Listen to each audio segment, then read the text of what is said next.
Ripon class 12th mathematics में आज हम लोग अपने डिटरमिनेंट चैप्टर स्टार्ट कर चुके थे और उसी में हम आगे कंटिन्यू कर रहे हैं। आज हम निकालेंगे त्रिभुजों का क्षेत्रफल सारणिक के द्वारा। देखिए इसमें फॉर्मूला दिया हुआ है कि कोई त्रिभुज है, त्रिभुज के शीर्ष यहाँ पे दिए हुए हैं x1 y1 x2 y2 x3 y3।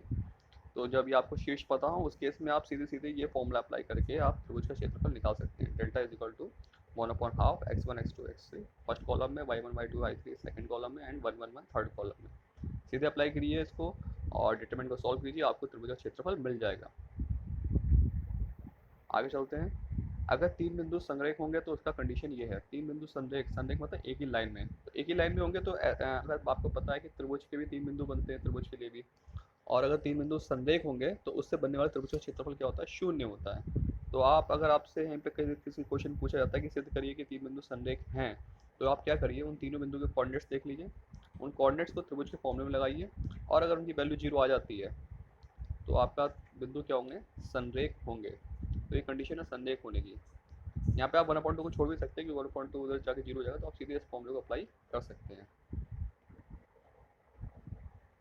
यहाँ पे एक क्वेश्चन दिया हुआ है कि त्रिभुज के क्षेत्रफल ज्ञात कीजिए जिसके शीर्ष -1, -2, 2, 3, -3, 5 है। अगेन आपको फॉर्मूला मैंने बता दिया है, 1/2 x1 x2 x3 first column में, y1 y2 y3 second column में और थर्ड कॉलम में 1 1 1।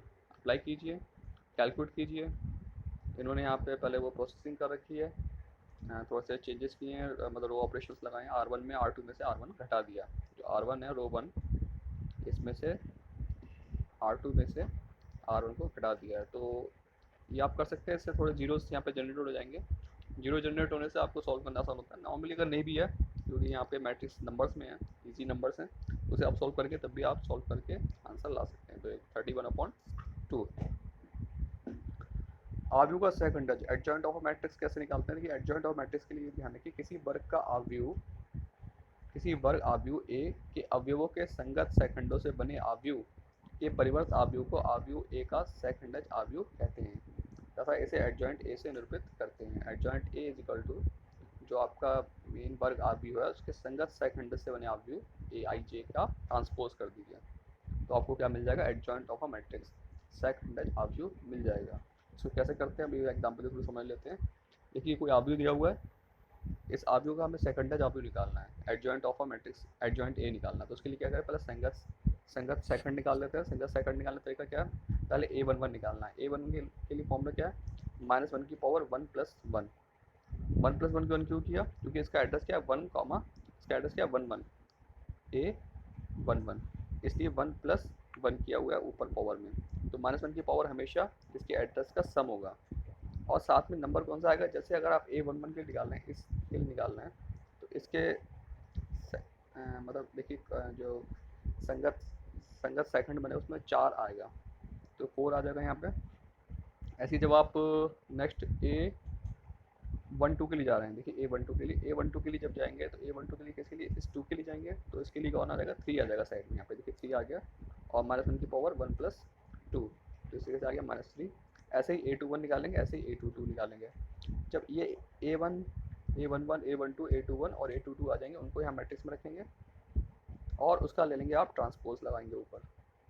तो पहले आप वैल्यू रख देंगे, ये वैल्यू रख दिया, ऊपर टी लगा हुआ है, इसका मतलब क्या कर देना? ट्रांसपोज कर देना, यानी परिवर्त कर देना। परिवर्त में क्या करते हैं हम लोग पढ़ चुके हैं, रो को कॉलम में, कॉलम को रो में कन्वर्ट कर देते हैं। देखिए 4 - 2 है, इसको हमने ऊपर कर दिया। -3, 1 है, जो कॉलम है इसको हमने रो में कन्वर्ट कर दिया। तो जो कॉलम है उन्हें रो में कन्वर्ट कर दीजिए, आपका परिवर्त आव्यूह आपको बन जाता है। तो इस क्वेश्चन में देखिए इस तरीके से आपको ये पूरा एडजॉइंट ए मिल चुका है यहाँ पे। तो पहले संगत सेकंड निकालिए, उसके बाद उसका जो उससे बनी सारणी का उसका ट्रांसपोज कर दीजिए। तो ये है सेकंडज एडजॉइंट ऑफ अ मैट्रिक्स निकालने का तरीका। अब आती है बात अव्युत्क्रमणीय तथा व्युत्क्रमणीय आव्यूह, singular and non singular matrices क्या होती हैं। देखिए जो मैट्रिसेस का डिटरमिनेंट सॉल्व होकर अगर जीरो आ जाता है तो समझ जाइए वो मैट्रिक्स कैसी हैं? सिंगुलर मैट्रिक्स हैं, अव्युत्क्रमणीय आव्यूह हैं। और जो मैट्रिक्स का यहाँ पे देखिए डिटरमिनेंट जीरो नहीं आता है, वो कैसी मैट्रिक्स है? नॉन सिंगुलर मैट्रिक्स है। तो इन्हीं प्रॉपर्टी को थोड़ा ध्यान रखेंगे। इसके बाद एक एक फॉर्मूला है, ये बहुत इंपॉर्टेंट फॉर्मूला, आप इसे हमेशा ध्यान रखिए। किसी मैट्रिक्स का इन्वर्स निकालने के लिए जरूरी क्या होता है, आप एडजॉइंट ए निकालिए और उसे डिटरमिनेंट ऑफ ए से डिवाइड कर दीजिए। ठीक है, ये फॉर्मूला आप ध्यान रखिए, क्योंकि इस फॉर्मूले बेस पे हम आने वाले क्वेश्चन अभी करेंगे। यस, जैसे यहाँ पे ए इन्वर्स निकालना है इस मैट्रिक्स का, ये मैट्रिक्स है, इसका ए इन्वर्स निकालना है, तो और साथ साथ में कह रहे हैं कि आप इसे भी शो करके दिखाइए। फिलहाल ये तो एडिशनल थिंग है, इंपॉर्टेंट थिंग ये है कि आपको ए इन्वर्स निकालना आना है। तो ए इन्वर्स निकालने के लिए क्या करेंगे, पहले मैट्रिक्स ए है, ए मैट्रिक्स का एडजॉइंट निकाल लीजिए, क्योंकि आपने अभी फॉर्मूला देखा adjoint A upon determinant A है। तो एडजॉइंट ए निकाल लीजिए, एडजॉइंट ए निकालने का तरीका वही, A11 निकालिए, A12 निकालिए, A13 निकालिए, ये सब निकालने पड़ेंगे। ये सारे आपने एलिमेंट निकाल के रख लिए, ये एलिमेंट आपने मैट्रिक्स में लगा लिए, उसका क्या कर दिया, ट्रांसपोज, जो अभी अभी हमने सीखा उसका क्या करेंगे, ट्रांसपोज। तो ट्रांसपोज करके आपको मिल गया ये मैट्रिक्स आपको ट्रांसपोज करके मिल गई है। तो ये क्या हो गया आपका एडजॉइंट ए। अब एडजॉइंट ए तो आपका आ गया जो एक पर्पस था। उसके बाद उन्होंने पूछा कि आप ये भी कैलकुलेट करके दिखाइए, ए square 3i minus 3i upon 2, तो उसमें वैल्यू लगा दीजिए, ए स्क्वायर आप निकाल लीजिए, ए का ए से मल्टीप्लाई कीजिए मैट्रिक्स का, तो ए स्क्वायर आ जाएगा, माइनस 3i आइडेंटिटी मैट्रिक्स के 3 से मल्टीप्लाई कर दीजिए। आइडेंटिटी मैट्रिक्स क्या होती है, यहाँ पे 1 1 और 1 होते हैं, जब आप 3 से मल्टीप्लाई करेंगे तो क्या हो जाएगा 3 3 3, बाकी सारे एलिमेंट क्या होंगे 0, तो हो गया 3i अपॉन में 2, अपॉन में 2 को हमने अभी बाहर लगाया हुआ है, तो पहले इसका माइनस कर दीजिए, इसमें से इस मैट्रिक्स को घटा दीजिए, तो आपको मिल गया ये मैट्रिक्स मिल गई, इसका 1/2। अगर आप ये देखेंगे तो यहाँ पे इन्होंने कहा है कि ये इन्वर्स के बराबर आ रहा है, ये जो पूरा वैल्यू है ये इन्वर्स के बराबर है। तो पीछे हम देख लेते हैं, यहाँ पे मैट्रिक्स है पूरी -1 1 1, तो ये आपका आ गया है यहाँ पे ए इन्वर्स, ये इक्वल आ गया यहाँ पे। ये आगे चलते हैं, आव्यूह विधि द्वारा निम्नलिखित समीकरण निकायों का हल कीजिए। आव्यूह विधि द्वारा निम्नलिखित समीकरण निकायों को हल कीजिए। तो यहाँ पे समीकरण देखिए, यहाँ पे सामने 3, पहली समीकरण, दूसरी समीकरण, तीसरी समीकरण, 3 वेरिएबल वाली है एक्स वाई जेड। तो इनको आप पहले इनको मैट्रिक्स फॉर्म में कन्वर्ट कर दीजिए, 3 2 -2, 3 2 -2, और दूसरे में साथ में सॉरी 3 यहाँ पर भी आ रहा है, तो ये आखिरी में 3 यहाँ पर आएगा। फिर एक्स का यहाँ पर कोफिशिएंट क्या है 1, इधर देखिए इस वाले में एक्स का कोफिशिएंट क्या है 1, यहाँ पे 2, यहाँ पे 3, तो 1 2 3, और ये 6 है, इधर आया है तो इधर भी 6।